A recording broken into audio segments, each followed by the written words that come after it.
Boa noite a todos e a todas. Com grande alegria que nós estamos hoje dando prosseguimento à 13ª Semana Cultural Espírita. De uma forma diferente, né? Estamos fazendo através de lives, mas com o mesmo aprendizado, né? Com o conforto de estarmos em nossos lares, mas com o desconforto de não encontrarmos os amigos e podermos, nesse momento, abraçá-los, como gostaríamos de fazer e faremos com certeza em breve. Hoje nós temos a nossa grande amiga Sandra Andrade, da cidade de Barretos, que vai fazer a live para a nossa uso intermunicipal. As casas homenageadas de hoje, né? Responsáveis aí pela palestra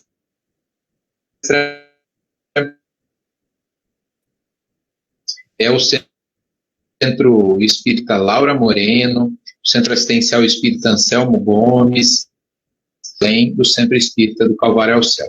Então, essas homenageadas de hoje, né?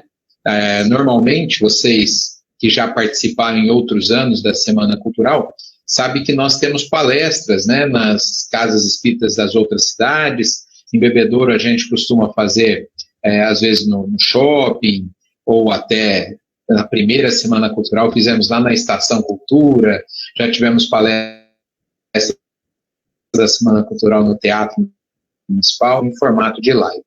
Hoje é um dia triste para o movimento espírita de Bebedouro e alegre ao mesmo tempo, porque nós perdemos o convívio, né, diário de um grande companheiro, que é o Edson Walter Gazotti. O Edson Gazotti foi meu evangelizador, e todos nós temos aquelas pessoas, vamos imaginar aquelas 3 pessoas que a gente tem como referência, como modelo, e sem dúvida, o Edson Gazotti é, para mim, esse modelo. Eu tenho certeza que para muitos que aqui estão também. Ele estava já doente há algum tempo e hoje voltou para a pátria espiritual. Nós, com certeza, o plano espiritual está feliz por receber esse grande companheiro, essa figura ímpar realmente do movimento espírita de Bebedouro. Mas eu tenho também certeza que o Edson, como grande educador, né, evangelizador no Centro Espírita do Calvário ao Céu por mais de 40 anos, tenho certeza que ele gostaria que todos os seus evangelizandos estivessem aprendendo a doutrina espírita, como faremos na noite de hoje. Eu vou então fazer a prece, apresentar a nossa palestrante, passar para ela e no final voltaremos para o encerramento. Então, peço a todos que na sua vibração, na prece inicial, quem se lembrar do Edson, quem conhecia o Edson, que leve o pensamento até ele, os seus familiares, a sua esposa Maria Olímpia, né, os seus filhos, Danilo, a Denise, a Dani, todos eles possam receber o carinho da família espírita nesse momento. Vamos pedir a Deus o amparo e a proteção para a nossa palestrante, para todos que estão em seus lares, que recebam a visita das equipes espirituais, levando as bênçãos necessárias a cada um, a cada família. Senhor, o dia é de aprendizado e, por isso, de alegria. Que saibamos conduzir tudo isso que nesta noite receberemos para as nossas atitudes cotidianas. Dessa maneira, nós iniciamos a atividade doutrinária desta noite. Que assim seja muitas vezes, Senhor, e que nós saibamos reconhecer cada oportunidade que se apresentar no caminho. Que assim seja realmente. Bom, pessoal, nós pedimos para que as pessoas possam, durante a live, deixar as câmeras e microfones desligados, né? Que assim pesa menos a transmissão, Obviamente que isso não serve para a nossa palestrante, para a Sandra. A Sandra é uma grande amiga da cidade de Barretos, temos o privilégio de tê-la aqui pertinho, então ela já esteve algumas vezes falando nas casas espíritas de Bebedouro, acho que até da região também, né, Sandra? Já esteve em outras casas da região. E uma trabalhadora da USE Intermunicipal de Barretos, grande companheira nas Conrespes, enfim, uma amiga de longa data que sempre que veio fazer palestra aqui, quando terminava, o pessoal me dizia assim, traz ela mais vezes, e aí a gente está tendo a oportunidade de recebê-la. Seja bem-vinda, minha amiga, a palavra é sua, né? Compartilhe aí um tema tão importante, né? Renovação das nossas atitudes, que eu tenho certeza vai ser útil para todos nós. Fique em paz, estamos te ouvindo. Muito obrigada, Edmir, obrigada, companheiros, pelo convite, pela oportunidade de estarmos juntos, pela oportunidade de trabalho. Como eu falei para o Edmir, esses tempos estou precisando muito trabalhar, e quanto mais, é só agradecimento. E rogo, né, ao Pai que nos envolva, que os seus espíritos estejam conosco, nos intuindo, que sintamos a presença deles, e que eu consiga, de algum modo, trazer, ainda que um pouquinho, da mensagem evangélica, da mensagem da doutrina, e que eu possa ser instrumento dele, da vontade dele. E, como o Edmir já adiantou, nós vamos falar de renovar a atitude, né? Daquilo que nós precisamos fazer, porque ainda somos uma pedra bruta, ainda temos muito a lapidar.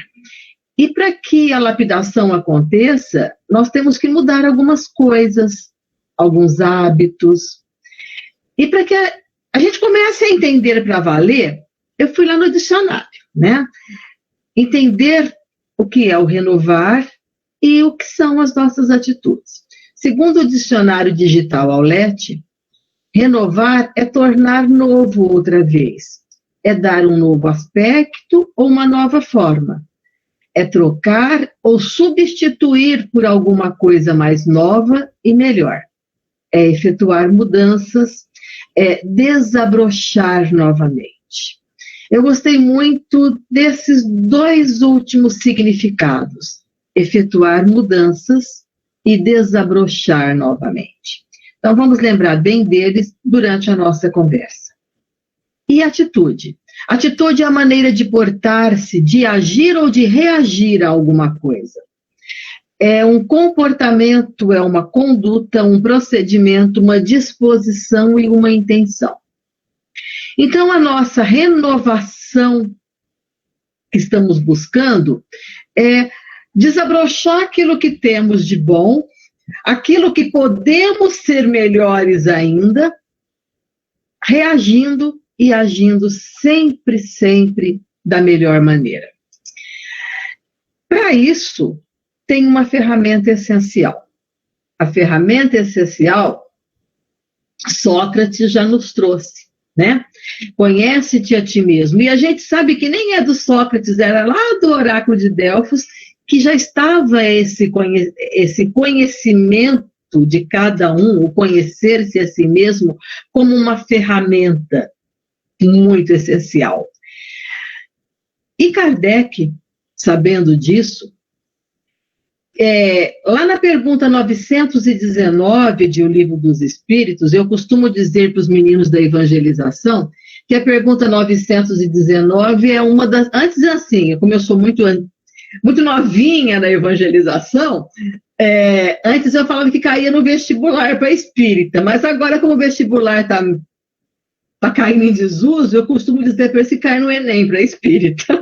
Então, a 919 a gente precisa saber, e a molecadinha a gente tenta fazê-los entender a importância da 919. Então, Kardec pergunta, qual o meio prático mais eficaz? Kardec era inteligentíssimo nas perguntas, né? Ele quer o prático e eficaz, para se melhorar nessa vida e resistir ao arrastamento do mal. E o Espírito responde a ele que um sábio da antiguidade já vos disse, conhece-te a ti mesmo, que o Sócrates havia dito, né? Havia tornado público essa informação importante à vida lá desde o oráculo de Delfos. Mas Kardec quer saber mais, então ele reconhece, né, a importância desse conhecimento, mas como que a gente precisa fazer? Qual o meio para chegar a isso? E o Espírito responde assim: fazei o que eu fazia quando vivi na Terra. No fim de cada dia, interrogava minha consciência, passava em revista o que havia feito e me perguntava a mim mesmo se não tinha faltado ao cumprimento de algum dever, se ninguém teria tido motivo para se queixar de mim. E a resposta continua, porque ela é bem longa, e é só uma pincelada para que depois a gente procure estudá-la melhor. Mas a importância de usar a ferramenta para nos tornarmos melhores é o autoconhecimento. É conhecermos a nós mesmos, e a receita infalível do Espírito, que é Santo Agostinho, é essa. Antes de dormir, dá uma analisada no que você fez. Pensa, assim como eu fiz, olha a disciplina dele. Todas as noites, antes de dormir, eu analisava o que fiz. Se nesse meu dia ninguém tinha nada a se queixar de mim, se eu poderia ter feito algo melhor, se eu não magoei, e na disciplina, ir analisando tudo o que fez, tudo o que pode ser melhorado. A renovação não é isso? É mudar, é renovar, é criar algo novo, é desabrochar. E então, Santo Agostinho fazia isso e nos dá a receita. No final do dia, analisa. E aí a gente pensa assim, né? Nós sabemos da importância de renovar as atitudes. E a gente quer fazer isso. Normalmente nós queremos, principalmente quando a doutrina chega à nossa vida e começa a nos dar informações e a instrução espírita começa a crescer dentro de nós, e aí nós queremos fazer assim. A necessidade de mudança é muito grande.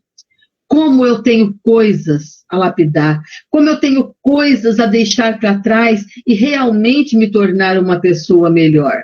E eu quero, então, uma ajuda. Essa que o Santo Agostinho deu, eu faço, eu preciso fazer, e não é fácil.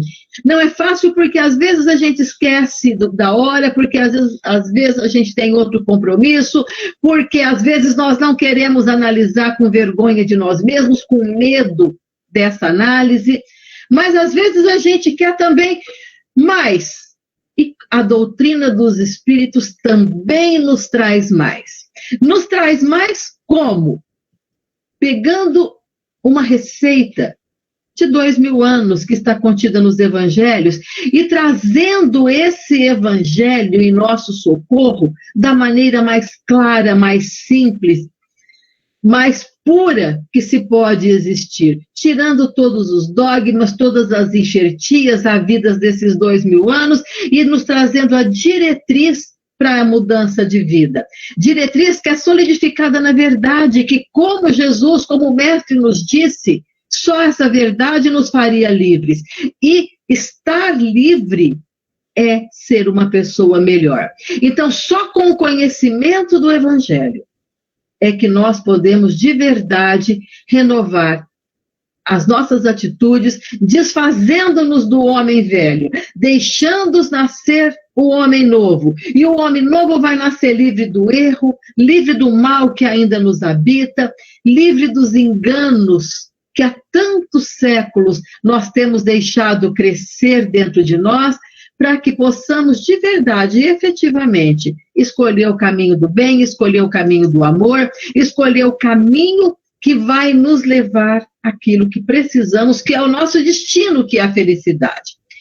Então, hoje, a nossa conversa, essa renovação íntima, ela tem a base toda no Evangelho, nos ensinos de Jesus. Então, nós vamos começar já por um ensino e a gente vai passar por vários deles.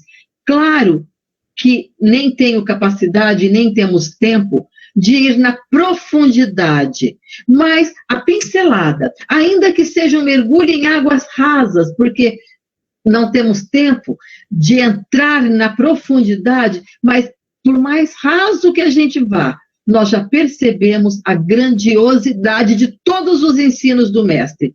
Então, vamos começar essa reflexão buscando os ensinamentos de Jesus. E o primeiro que a gente traz, porque às vezes a gente pensa assim, como que eu vou me renovar se a vida anda tão difícil? Como seria mais fácil se eu não tivesse tantas dores, porque aí eu conseguiria fazer. Mas ele fala para a gente assim, vinde a mim, todos os que andais em sofrimento e vos achais carregados e eu vos aliviarei. Tomai sobre vós o meu jugo e aprendei de mim, que sou manso e humilde de coração. E achareis descanso para as vossas almas, porque o meu jugo é suave, o meu fardo é leve. Capítulo 6 de O Evangelho segundo o Espiritismo. Então, o Mestre está nos dizendo que mesmo que tenhamos dores, e não há alguém neste planeta que não tenha dor. Alguns têm mais, outros têm menos, mas tenhamos a certeza que as dores são na medida da nossa necessidade. E na medida da nossa necessidade, nós podemos encarar essa dor de um modo para que ela não nos atrapalhe a caminhada. Então, todos nós, também fazendo parte de renovar o nosso jeito de ser, de desabrochar uma pessoa melhor, vamos entender que, através da fé, nós encontramos consolo para as nossas dores. Através da certeza da vida futura, através da certeza da justiça do Pai, que não faz que ninguém sofra sem uma razão. Certeza absoluta que o nosso Pai é soberanamente justo e bom e que o que quer que nos aconteça, razão existe mesmo que hoje a gente não entenda o porquê. Certeza absoluta que a fé é o alicerce para que nos mudemos, para que possamos olhar a vida com olhos de esperança, com a certeza de que os dias serão mais felizes. Assim, mais calmos, nós podemos entender que as dores são passageiras, que o Mestre está aqui pronto para nos ajudar, porque ele também nos falou que na vida tereis aflições. Ah, mas tem de bom ânimo, porque eu venci o mundo. Então, quer coisa melhor, quer certeza melhor, que ele nos havia avisado. Olha, vai ter dor, não tem jeito. Mas lembra que assim como eu venci, você também vai vencer. Então tem bom ânimo, eu venci o mundo e todos nós venceremos o mundo. E para vencer o mundo, segue o meu fardo, o meu jugo que é leve. Porque se fizer como eu ensino, com a esperança que eu dou, com a verdade que eu descortinei, nenhuma dor será grande o suficiente para te fazer desanimar, porque você vai ter a certeza de que ela vai passar.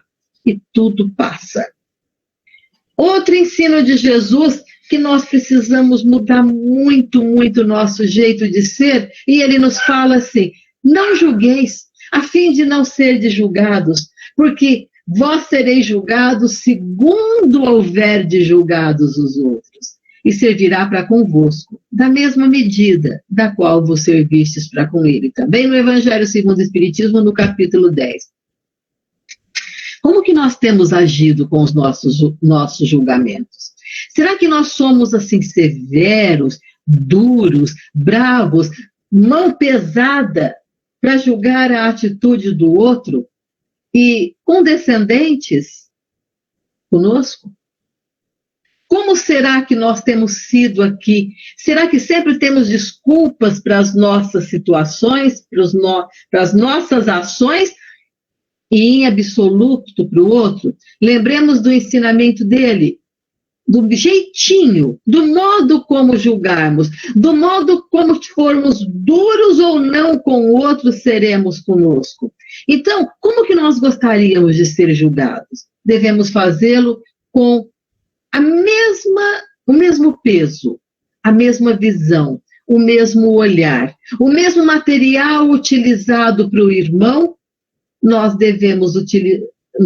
iremos ter utilizado para conosco. As sentenças serão iguais. Então, o material usado para sentenciar o irmão será o mesmo material, o mesmo peso, para sentenciar-nos. E o juiz não será nenhum juiz externo, nenhum juiz togado que vai vir de dedo inquisidor exigir que cumpramos tal ou qual pena, mas o juiz é interno, é a consciência que vai nos gritar e mostrar onde erramos e mostrar a dureza que tivemos com os outros, e essa mesma dureza aplicaremos a nós. Mais um ensinamento bom. Bem-aventurados os pobres de espírito, porque deles é o reino dos céus. Capítulo 7. Esse é o capítulo que fala da humildade. E a humildade é a primeira das virtudes. Através da humildade, a gente tem noção das nossas fraquezas morais.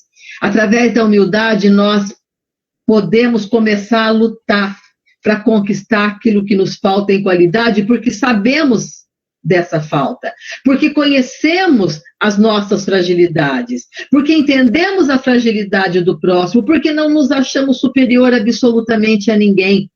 Então, uma vez humildes, o caminho para nos renovarmos, para nos tornarmos melhores, para desabrochar em nós a luz que aqui está e que tantas vezes não percebemos, que tantas vezes queremos apagada, não fazemos nada para que ela brilhe. A humildade é a primeira chave das virtudes, é a primeira que vai nos fazer abrir e entender e nos tornarmos melhores. Observai os pássaros do céu, eles não semeiam e nem colhem. Observai como crescem os lírios do campo, eles não trabalham e nem fiam. Não estejais inquietos pelo dia de amanhã, porque o dia de amanhã cuidará de si mesmo. A cada dia basta o seu mal. Capítulo 25 do Evangelho segundo o Espiritismo. Esse ensinamento é bem grande e eu resumi aqui só para que a gente lembrasse dele. Então, olha que ensinamento de esperança é esse. Será que nós temos cultivado essa esperança? Ou será que a gente tem desperdiçado o tempo e energias preciosos, obcecados com coisas do futuro? Coisas que a gente não sabe se vai acontecer porque nós não temos nenhum comando. Quem tem comando sobre a doença? Uma doença que pode chegar para nós ou para quem amamos. Quem tem comando sobre a felicidade dos nossos filhos? Quem é mãe tem muito disso, né? Como quer cuidar do filho, como quer pavimentar a vida do filho para que ele não sofra. Mas que controle nós temos? Ele é um espírito único, que vai uma certa hora tomar a rédea da própria vida, e nessa rédea ele pode escolher caminho X ou Y, e de repente, dependendo do caminho, as lágrimas vão chegar. Nós não temos esse controle. Às vezes nós queremos ter controle sobre o amor das pessoas, sobre o julgamento alheio sobre nós, sobre o desencarne de pessoas amadas e tantas outras coisas. E aí nós nos inquietamos pelo dia de amanhã. E essa inquietude vai trazer tanta dor, tanta aflição, e nos esquecemos que o Pai, que cuidou dos lírios do campo, que cuida das aves, que cuida de toda a criação, também está cuidando da gente. E nós deixamos que vivemos o futuro por antecipação, sofrendo por antecipação, porque geralmente a gente não vive a felicidade por antecipação. É a tristeza, é a agonia. E aí quando a gente percebe aquilo que nós temíamos, não aconteceu. E isso em nada contribui para solucionar problemas. Ao contrário, nos torna cada vez mais angustiados, mais ansiosos, mais depressivos, e aí nós vamos precisar de ficar cada vez mais dependente de tranquilizantes e de tantas outras drogas. Nos esquecendo desse ensinamento, não inquieta pelo dia de amanhã. Lembra das aves dos céus, lembra dos lírios do campo, o Pai cuida. Então é claro que aquele que nos deu a vida sabe de tudo o que precisamos, sabe que precisamos de alimento para o corpo, de vestimenta para o corpo, E porque nos ama muito, muito acima do que nós próprios nos amamos, ele não se limita a isso. Ele derrama cada dia bênçãos, derrama de mãos cheias tudo aquilo, muito além do que nos é indispensável. Povoa a nossa vida com traços imensos de beleza, com cânticos de alegria, a cada manhã, quando o sol nasce. É um novo dia, uma nova esperança, uma nova alegria, uma nova beleza que ele descortina, fazendo nascer sobre todos nós. E na maior parte das vezes não valorizamos. Vamos deixando e vamos só lembrando, só listando as dores que chegam mesmo, mas que não são a maior parte, que não são o mais importante da vida. Então, que a gente aprenda a não se inquietar pelo futuro. Deixa que as coisas acontecem, deixa que o futuro vai trazer o que precisar de trazer. E, de repente, a nossa inquietação não nos deixou ver as maravilhas que chegam todos os dias. Outro ensinamento também do capítulo 25. Não queirais entesourar para vós tesouros na terra, onde a ferrugem e a traça os consomem, e onde os ladrões os desenterram e roubam. Mas entesourai para vós tesouros nos céus, onde não os consomem a ferrugem nem a traça, e onde os ladrões não os desenterram e nem roubam. Porque onde está o teu tesouro, aí também está o teu coração. Como que tem sido o nosso tempo, as nossas escolhas, as nossas atitudes? Será que nós estamos buscando primeiramente as coisas da terra? Será que nós estamos nos esquecendo que o Mestre nos ensina que nós devemos ter fé em Deus, que confiemos na sua bondade infinita e que não invertamos a hierarquia de valores, preocupando-nos mais com essas coisas aqui da terra, sem dar a devida atenção aos valores espirituais? Será que nós estamos esquecendo disso? Será que nós esquecemos que nós estamos aqui de passagem? Que não somos daqui, que só estamos aqui, que antes nós somos espíritos, espíritos que só as aquisições espirituais é que valem, que as aquisições terrenas são da terra e que aqui ficarão, que nada é nosso, e a gente tem buscado só entesourar as coisas da terra. Será que nós temos lembrado que teremos conosco só os valores que acumularmos a nível espiritual, que quando passarmos na aduana entre os dois planos da vida, nós não levaremos casa, joia, dinheiro, vestimenta, nem o corpo, que nós levaremos alegria, felicidade, o bem que fizermos, infelizmente também o mal que fizermos, ou infelizmente também o bem que tivermos deixado de fazer, que nós teremos conosco só as aquisições da verdadeira vida. Qual vai ser? Qual tem sido a nossa escolha? Nós temos entesourado os tesouros da terra, que são por enquanto, que são do aqui e agora, mas que não são perenes, que aqui vão ficar? Nós temos entesourado os tesouros dos céus, que nos lembremos disso. E isso é uma mudança. É aquela análise lá do Santo Agostinho, 919. O que fez o meu dia? Eu tenho procurado de verdade ser melhor? Hoje eu fiz algo que acrescentou ao meu espírito, que acrescentou a mim. Eu me tornei melhor. Outro ensinamento de Jesus. Mas eu vos digo, amai os vossos inimigos, fazei bem aos que vos têm ódio e orai pelos que vos perseguem e caluniam, para serdes filhos do vosso Pai que está nos céus, o qual faz nascer o seu sol sobre os bons e os maus, e vira a chuva sobre os justos e os injustos. Capítulo 17.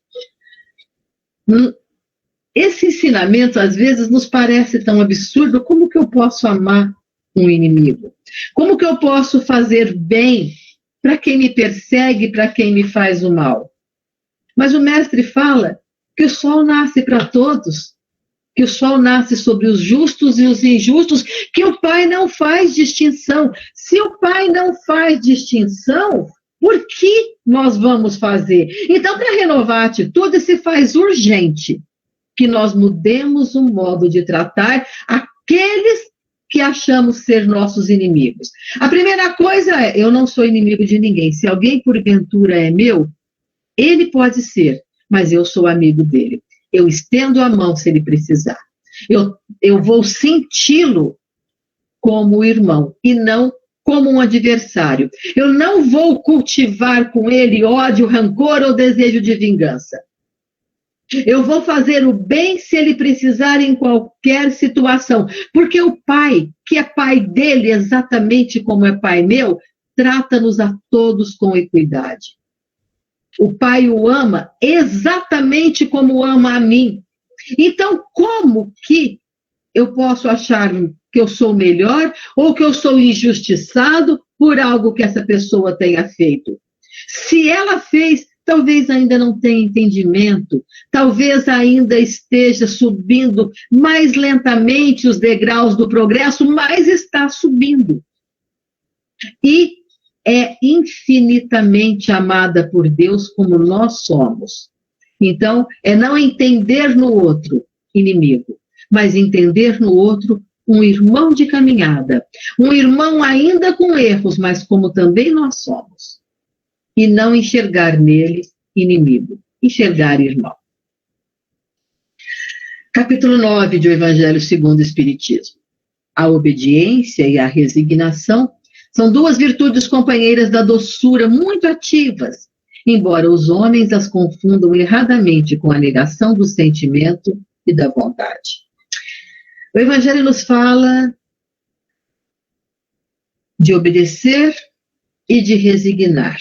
E para aqueles que estão fora, talvez, como fala aqui o Evangelho, pode parecer fraqueza, mas eles nos ensinam que é o consentimento da razão, o consentimento do coração. A resignação é uma força enorme. E essa força, só os fortes conseguem ter. O fraco derruba o fardo facinho, facinho, derrubando o fardo pela revolta, pela raiva, por todas as situações que ele se acha melhor que o outro, porque o orgulho fala e ele não poderia sentir aquilo. A obediência e a resignação são duas forças ativas, porque elas conseguem levar o fardo das provas, a revolta não consegue, deixa cair. Então a resignação é só gente forte que consegue. E não adianta a gente pensar assim, eu não sou forte, então eu não tenho resignação. Nós temos sim. Nós aqui estamos falando de renovação de atitude. Se nós não pudéssemos, não tivéssemos condição, não teríamos a cruz sobre os ombros, porque a cruz chega de acordo com a nossa condição de carregá-la. Mas se nós temos essa cruz sobre os ombros, é também porque precisamos dela, pela nossa condição moral, por estarmos num planeta de provas, de expiação, por ainda sermos tão inferiorizados, mas com toda a capacidade de crescermos e de atingirmos a perfeição relativa que nos aguarda, nós passamos por todas as dores. E a resignação é o entendimento disso, que a dor chega por uma razão muito específica, mesmo que não entendamos essa razão. Que a dor chega porque precisamos passar por ela. E resignação não é cruzar os braços e já que eu estou sofrendo, deixa eu sofrer tudo para quitar, não. Resignação é entender e não revoltar, mas lutar para sair daquela dor com honestidade, do melhor modo possível, sem ferir a ninguém. Jesus foi a paciência sem limites e suportou sereno todos os golpes, sem precisar passar por eles. Todos os golpes infinitamente injustos que sofreu. Nós, o que sofremos, não é injusto. Nós precisamos passar, mas espelhados no Mestre, que sejamos pacientes. Sabemos que a justiça do Pai está se cumprindo. E se bem soubermos passar, vamos lembrar lá do Evangelho também, bem sofrer e mal sofrer. Que saibamos bem sofrer. Bem sofrendo, vamos quitando os débitos que temos deixado há quantas e quantas caminhadas, há quantas e quantas existências que não nos lembramos, mas que temos deixado para trás. E nesse deixar para trás, muitas lágrimas, certamente deixamos, mas que hoje podemos ir quitando, pelo amor, pelo trabalho no bem, e se vier a dor, pelo entendimento, e que essa dor seja vivida ainda trabalhando, ainda fazendo bem, ainda entendendo, e amando aquele que foi objeto dessa dor. Capítulo 10 do Evangelho. Aquele dentre vós que estiver sem pecado, lhe atire a primeira pedra. Depois, abaixando-se de novo, continuou a escrever sobre a terra.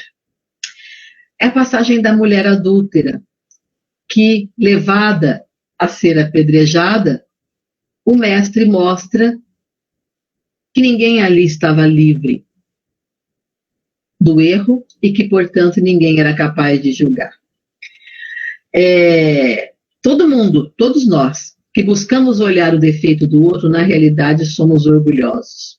O verdadeiro caráter está em salientar o bem e as qualidades do que o outro possui. O mestre era o único que tinha condição do julgamento, porque ele não tinha mais nenhum dos defeitos ainda inerentes ao ser humano.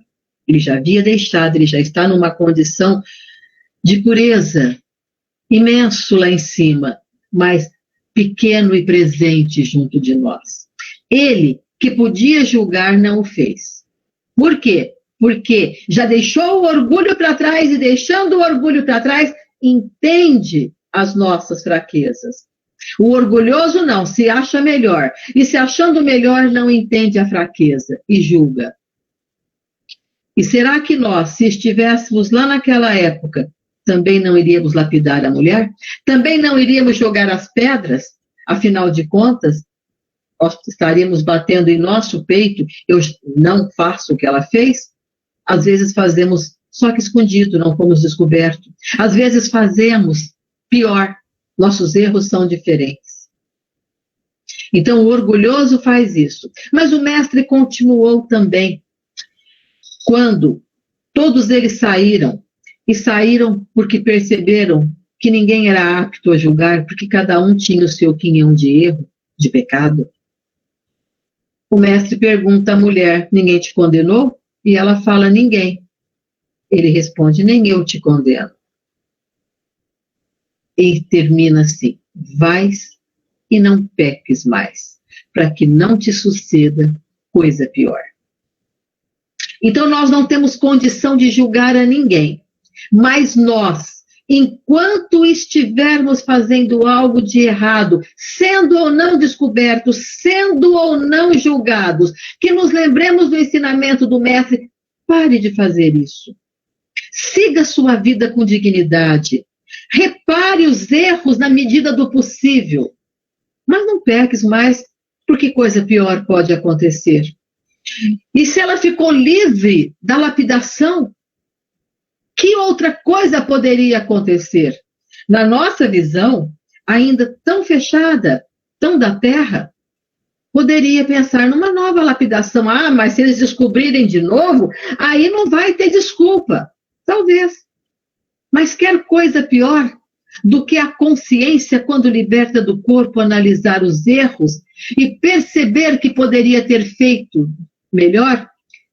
A consciência do tempo perdido e não voltado, que o Chico diz que é terrível para o espírito quando desperta na parte espiritual e tem a noção da consciência do tempo perdido. Ter que voltar tantas vezes para reparar, para secar as lágrimas deixadas, tem coisa pior do que isso? Quando poderíamos voltar para amar, para crescer no bem? Então, vais e não peques mais, para que não te suceda coisa pior. Lá no capítulo 18, nem todo o que me diz Senhor, Senhor, entrará no reino dos céus, mas sim o que faz a vontade do meu Pai que está nos céus. Esse entrará no reino dos céus. Então, como estamos sendo nós espíritas, né? Batendo no peito, eu sou espírita, e dizendo, Senhor, Senhor, Jesus é meu mestre, e não seguimos os seus preceitos? Nós, espíritas, temos informação desses preceitos muito mais que a grande maioria dos habitantes desse planeta. Porque as informações chegam, o Evangelho chegou para nós, como eu falei há pouco, assim, tirado, né, limpo de todas as enxertias que foram sendo colocadas, como Kardec mesmo fala no início do Evangelho segundo o Espiritismo, que ali está contido o ensino moral do mestre, e que o ensino moral do mestre não tem qualquer discussão em qualquer religião que se diz cristã. Então nós temos um ensino moral limpo, puro, então ensinamento nós temos demais. Nós temos os ensinamentos dos espíritos que chegam e nos mostram e nos falam como é a vida do outro lado. Quem já estudou, quem já leu O Céu e o Inferno na segunda parte, as descrições dos espíritos em todas as condições de vida. Então a doutrina espírita chega para nós numa clareza muito, muito forte, muito, muito grande. Então, nós somos cristãos porque falamos Senhor, Senhor, ou porque seguimos os seus preceitos? Nós somos cristãos se nós o honramos só através de atos exteriores e ainda deixamos em nós, né? Não temos tempo de renovar, de extirpar, de combater o egoísmo, o orgulho, as paixões. Isso é ser cristão? Se nós ainda cultivamos as paixões, o egoísmo, o orgulho, nós podemos dizer Senhor, Senhor, podemos dizer que somos seus discípulos? Nós somos seus discípulos se só nos preocupamos em orar, mas não nos tornamos melhores, nem mais caridosos, nem mais indulgentes para com os semelhantes? Basta só dizer eu sou cristão ou eu sou espírita. Se nós não nos tornamos melhores, se nós não fugimos das nossas paixões, se nós não fazemos tudo para contornar as nossas más tendências, reconhecendo-as e lutando contra elas, para nos dizermos cristãos, precisamos lapidar essas más inclinações que todos nós temos. Não existe um de nós que não as tenha. E essas inclinações precisam sim ser mudadas, ser cada vez diminuídas, para que possamos de verdade dizer, Senhor, Senhor, eu quero te seguir, eu quero ser cada vez melhor. Capítulo 10. Porque vedes um arqueiro no vosso olho, irmão, vós que não vedes uma trave no vosso olho? Desculpa. Porque vedes um arqueiro no olho do vosso irmão, vós que não vedes uma trave no vosso olho? Ou como dizeis ao vosso irmão, deixa-me tirar um arqueiro do vosso olho, vós que tendes uma trave no vosso? Hipócritas, tirai primeiramente a trave do vosso olho, e então vereis como podereis tirar o arqueiro do olho do vosso irmão, lá no capítulo 10. De novo está falando do orgulho. Orgulho que nos leva a disfarçar os nossos próprios defeitos. Orgulho que nos faz sentir melhores que os outros. Orgulho que impede que sejamos severos conosco e indulgentes com o próximo. Porque, na realidade, fazemos o contrário. Somos bonzinhos com a gente e duros com o próximo. Orgulho que nos impede de conhecer as nossas fragilidades, de analisar, lembra da pergunta 919, analisar o dia a dia. E é o nosso orgulho que impede de fazer essa análise e olhar onde que nós podemos cair, onde que nós podemos errar e concentrar a nossa atenção nesse ponto frágil, nesse calcanhar de Aquiles. E aí começar a prevenir. começar a nos analisar para que a gente não desabe, não contraia mais débitos. É isso que nós precisamos fazer conosco mesmo, essa análise, essa busca. Outro ensinamento também do capítulo 17. Gente, eu sou apaixonada no capítulo 17, o capítulo Sede Perfeitos. Vivei como os homens de vossa época devem viver. Vivei com os homens de vossa época, como devem viver os homens. Nós estamos encarnados no planeta Terra, no Brasil, no estado de São Paulo, em Bebedouro, em Barretos, na região toda aqui. Mas estamos encarnados nesse tempo, nesse 2020, em que a maior parte de nós fala, oh, ano terrível, ano que vai ficar para a história, ano de aprendizado.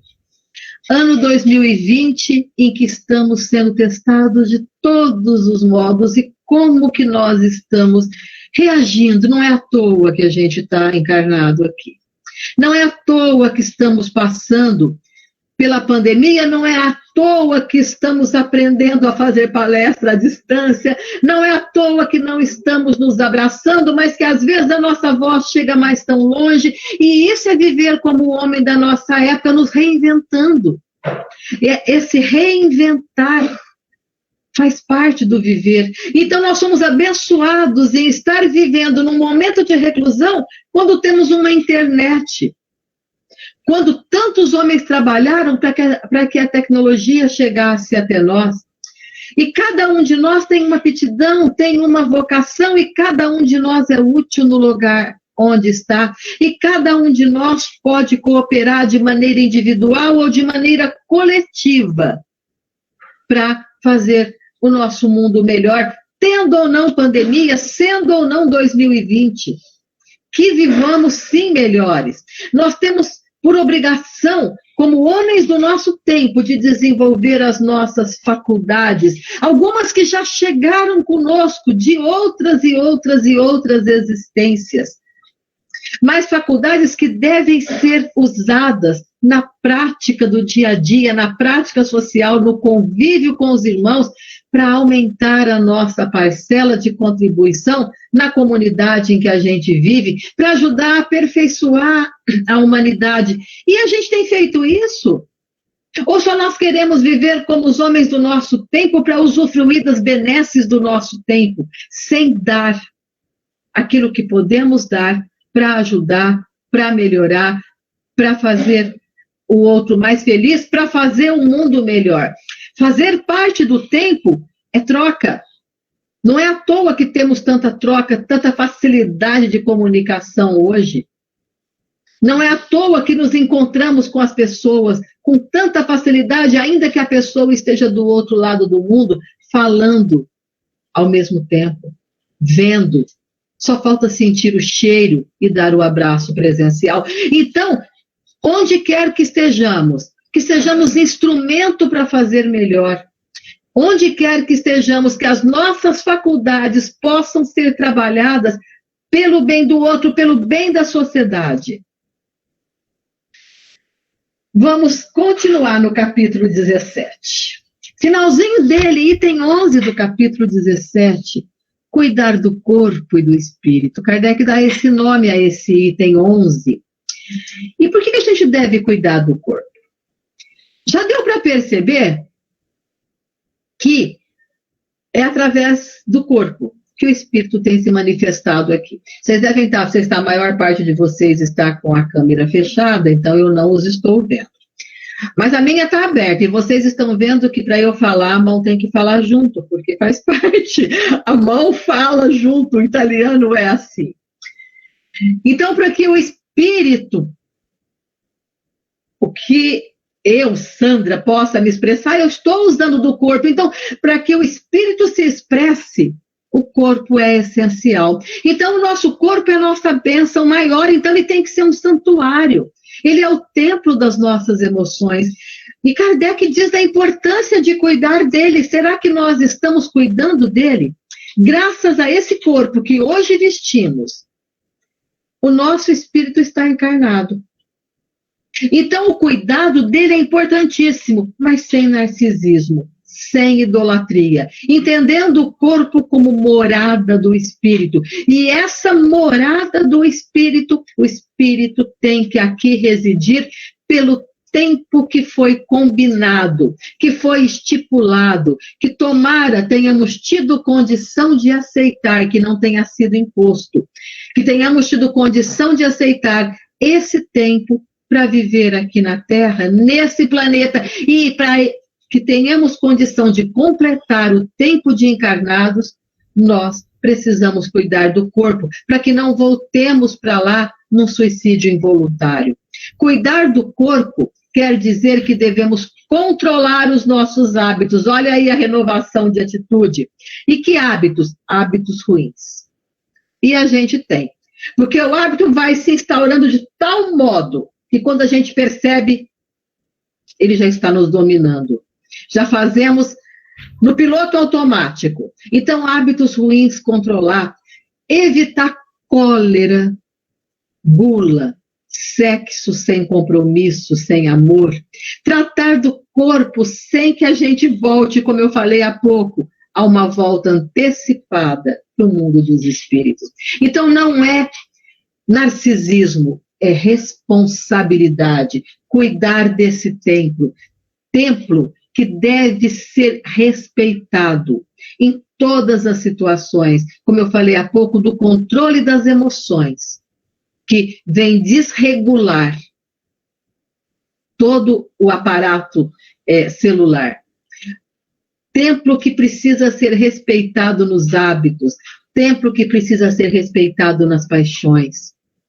Emmanuel nos diz lá no Livro da Esperança que apesar da ciência ter evoluído muito, de ter conseguido tratar inúmeras doenças, ninguém ainda encontra corpo novo para comprar. Por isso, é responsabilidade. A gente vai ter um corpo novinho em folha numa outra encarnação, em outras encarnações, mas nessa a gente pode até conseguir um transplante, entra na fila e faz, e tem que tomar algum remédio para o resto da vida para que não haja resistência ao transplante, para que não haja rejeição. Mas corpo novo não. Esse é único, é a morada do Espírito, nesse tempo, nessa encarnação. Então vamos cuidar dele. Vamos terminando a nossa conversa. O nosso assunto era renovar atitudes. Então, como eu falei há pouco, o renovar é fazer nascer algo novo, é desabrochar. O que nós temos feito para desabrochar? Temos feito desabrochar, aparecer aquilo que trazemos há tantos séculos, há tantos milênios, como peso em nossas vidas? Ou temos feito desabrochar aquilo que vai ser mais leve, porque estamos podando as arestas, porque queremos ser melhores, porque estamos controlando as atitudes que sabemos, muitas delas são ruins, mas que não queremos mais, e temos na receita do Evangelho alguns capítulos que eu peguei por cima, como eu disse, mas que é uma ferramenta maravilhosa para que essas atitudes ruins possam ser jogadas fora e que nós nos lembremos, como o Mestre nos disse, que somos o sal da terra, somos a luz do mundo, que nós vamos ser perfeitos como o Pai Celestial é. Então a gente precisa assumir o compromisso, que pode ser hoje ou que pode ser daqui a 1, daqui a 10, daqui a 50 encarnações, mas o único prejudicado somos nós se não fizermos hoje. Porque hoje é o presente, e o presente a gente tem em mãos. E hoje a gente pode decidir, eu estou encarnado nesse tempo, nesse lugar, para agilizar a minha vida, para ser melhor, para ser mais feliz, para fazer o outro mais feliz. Então, o nosso tempo é agora. É agora que nós somos convidados a sermos perfeitos. Agora que nós somos convidados a nos tornar melhores, a assumir o compromisso, a fazer a luz do mundo, como o Mestre falou, brilhar. Cabe a nós, só a nós, somos os donos, os responsáveis pela nossa estada aqui na Terra. Para encerrar, Emmanuel, de novo, lá no Livro da Esperança, ele fala do nosso destino de grandeza. Destino reservado a todos nós. Mas que esse destino de grandeza ainda é muito pequeno pela nossa condição. Nós somos pequenos, mas o destino está lá e nós iremos chegar. Mas então ele compara-nos, na nossa condição atual, pelo nosso corpo, a uma estrela. E eu digo que Emmanuel colocou isso como em prosa. Está em prosa, é lógico. Mas que, para mim, é um dos poemas mais bonitos que eu já vi. Ele nos compara a uma estrela. Então, estrela brilha, estrela é luz, estrela aquece, estrela da vida, e esse é o nosso destino. Mas ainda há uma estrela pequena. Então vamos lá, eu vou ler. Olha se não é um poema. Para que lhe percebas a grandeza, na posição de instrumento vivo do teu progresso e de elevação, basta observes no teu corpo a tua própria condição de estrela nascitura, mas ainda cativa, com duas pontas na forma de pés, transitoriamente aprisionados ao chão do mundo.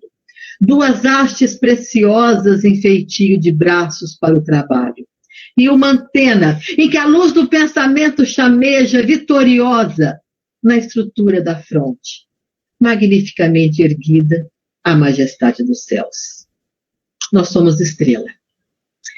Destino a ser a estrela mais brilhante, a ser cada vez mais coautor, ajudantes do Pai, entender o Senhor da vida, entender a criação e ser seus ministros pelo universo afora. Mas ainda nós estamos cativos aqui na Terra. Mas podemos usar os braços para trabalhar e a fronte como a ponta da estrela, erguida à majestade dos céus, para dali buscar a força, para seguir em frente, para nos renovar, para nos tornarmos melhores.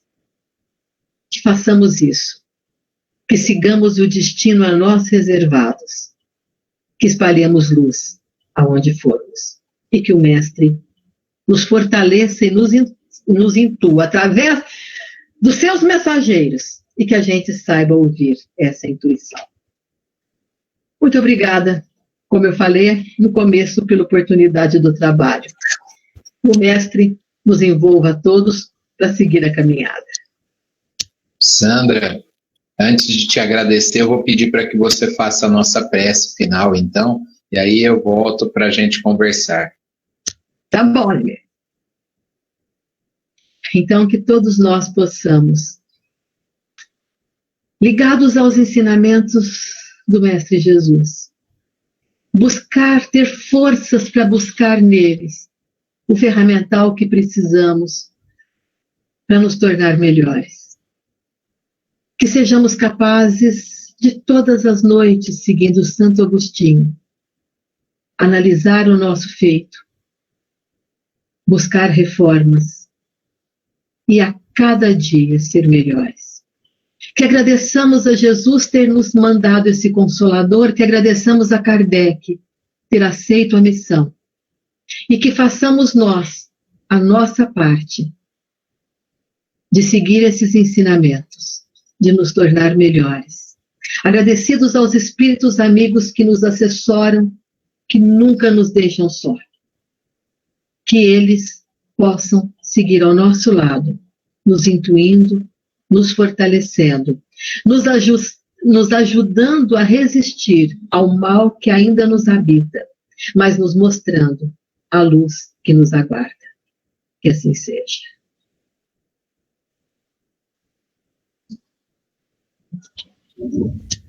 Sandra, muito obrigado.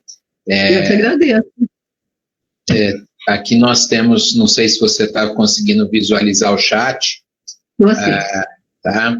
Então nós temos o Salerno, nós temos a Cristiane. Acho que as palavras da Cristiane resumem bem o sentimento de todos nós aí.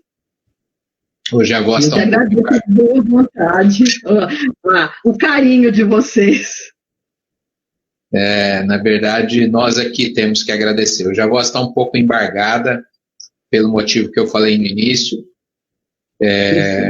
mas sua palestra com certeza trouxe muita coisa boa para nós, né? Nós vamos divulgar as 2 próximas lives que encerram a Semana Cultural Espírita, a 13ª Semana Cultural Espírita. Amanhã nós temos uma live musical, né, o grupo Gotas de Amor, que nasceu ligado à Mocidade Espírita de Bebedouro, né? Os meninos vão amanhã nos presentear com muita música, também com muita emoção. Com certeza vai ser uma live especial, né? Diferente das outras semanas culturais, a gente acaba fazendo a música antes da palestra, mas para não ficar muito longa, a gente fez separado, né? Uma noite para que eles pudessem trazer a arte espírita através da música. E encerramos no domingo com uma xará sua, a Sandra Della Pola, né? Da cidade de Porto Alegre, e que vai trazer um tema muito interessante, o amor como solução. Né? Eu sei que no domingo, às 19h, você também tem compromisso aí, o horário de vocês, mas vai ficar gravado e depois eu te mando, tá? Nós gravamos e eu depois mando. Peço hoje, as casas homenageadas de hoje, o Centro Espírita Santo Agostinho, Centro Assistencial Espírita Anselmo Gomes, Centro Assistencial Espírita Laura Moreno e o Centro Espírita do Calvário ao Céu. Amanhã nós teremos o Centro Espírita Luz, Amor e Caridade de Viradouro, as 2 casas de Monte Azul Paulista, o Jesus é o Caminho e o Amor e Caridade, e o Centro Espírita do Calvário ao Céu através da sua Mocidade Espírita, né? Já que os meninos nasceram na Mocidade ali, então é um dia da MEB também, a mais antiga Mocidade Espírita do Brasil, né, que vai estar sendo também homenageada.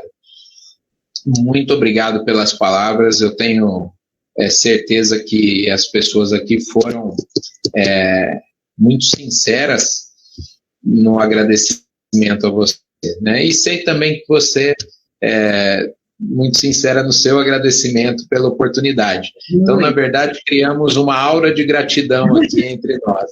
Nós gratos.